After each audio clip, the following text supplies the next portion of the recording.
Welcome back, everyone, to the center ring of the three-ring circus that is the Democrats in Congress. I'm Sheepdog Smokey, and let's dive right in. Ocasio-Cortez cuts mic on constituent who questioned her absurd position on key issue. It appears that Socialist Representative Alexandria Ocasio-Cortez cut the microphone on a constituent during an event after the man questioned her totally absurd position on limiting free speech. Ironic. He's asking why she limits free speech, and she limits his speech. During a small town hall in Queens, Ocasio-Cortez stood on an elevated stage behind a podium and took a few questions from her constituents. But things got very interesting when a man named James Scott Berry got a chance to ask the socialist lawmaker two very good questions. Berry began by asking if Ocasio-Cortez would be willing to investigate the over 3 million incidents of violent acts and threats of violent action in our schools against teachers and fellow students every year, and whether she's agreed that the greatest freedom in the world is the freedom to hate, because in many countries you cannot. In America, you can hate Donald Trump, and because that is not against the law, he cannot put you in prison, Berry said. Isn't that a great thing?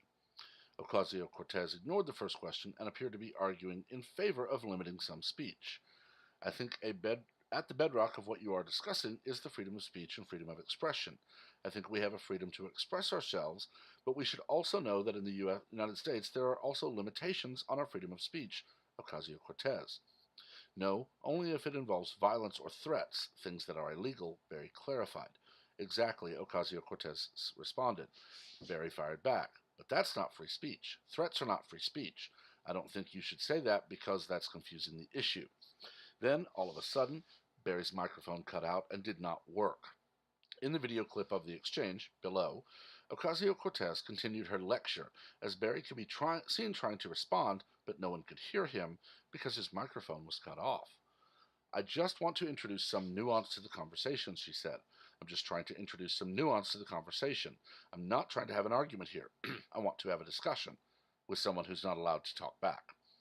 Berry attempted to respond by shouting, but it was hard to understand what he said without a microphone. Ocasio-Cortez took advantage of this and launched into an off-the-wall diatribe. Berry can be seen in the video clip venting his frustrations to Ocasio-Cortez's aide about his microphone being turned off. If you didn't turn my mic off, I wouldn't have to raise my voice, Berry told AOC's aide. You fascist turned my mic off.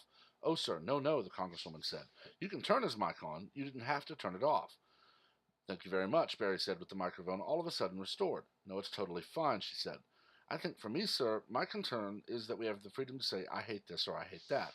Where I do get concerned is where that line is played with so that we have plausible deniability to incite violence against people. Did she have his microphone turned off so he could not voice his opinion? She wants to introduce nuance to the conversation, but she will not address the fact that her fellow Democrat Congresswoman, Maxine Waters, literally told her supporters, get in their faces, push back, let them know they're not welcome anywhere. Or Democrat Eric Holder, when they go low, we kick them. And so many more. She ignores the Antifa violence. She ignores the others who have threatened and harassed conservative officials in public, to the point where they leave public venues. Ocasio-Cortez is a classic example of the Roman story of Janus, the two-faced god. She speaks one story with one crowd and another with another crowd. In one, she's all in favor of free speech. In another, she wants to introduce nuance to the conversation.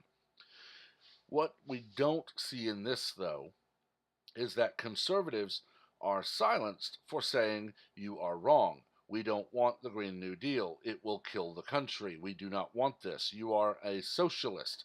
You should be out of office for violating your oath. Meanwhile, Antifa are completely ignored for their actual acts of violence. Just earlier this week, I believe it was yesterday, I covered a story where the FBI is investigating Antifa for apparently trying to get weapons to the border for an armed rebellion. Of course, they're denying everything, but who wouldn't when faced with an investigation like this?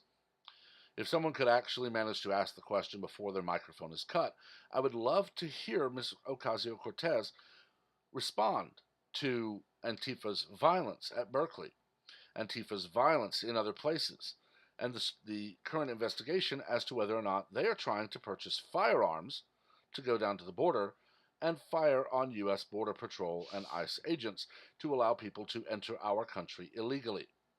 But she won't do that, because to do that, she would either have to condemn her own constituency, which would be the violent left, or she would have to actually honestly tell you, oh, I like them doing that because that means all of my things go through and you're kept silent.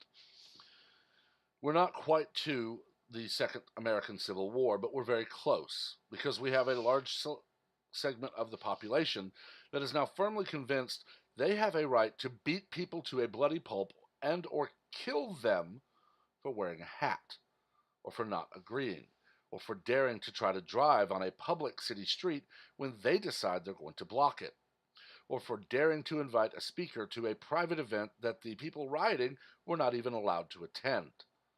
Meanwhile, we have people in Make America Great Again hats who are told they are everything from Hitler to trying to murder someone by simply standing still. It's only a matter of time before a liberal will actually file a police report saying that they were physically assaulted by someone because they saw a red hat. Ocasio-Cortez is much more dangerous, though, than most of the other liberals in Congress because of her age. Pelosi, Feinstein, Waters, Schumer, all of them are well past their 60s. They've been in office for decades and are not going to be able to stay there much longer just due to the fact that they are getting older. However, Ms. Ocasio-Cortez is 12 years younger than me. I plan to be alive and kicking for quite some time. I wish I was able to be a secondary social studies teacher so that I could hopefully instruct a generation of students, and hopefully multiples generations, that Ms. Ocasio-Cortez is diametrically opposed to everything the Constitution stands for. But unfortunately right now, only coaches get those jobs because apparently teaching the Constitution, U.S. history, U.S. government, economics, is all just so unworthy of focus. And people wonder how we get people like Ocasio-Cortez who can stand there and turn someone's microphone off and still say that they believe in free speech. It is free speech to say that you hate someone. It is free speech to call them an utter moron because they support socialism. It is technically free speech to engage in threatening speech, but you are responsible for all of those examples.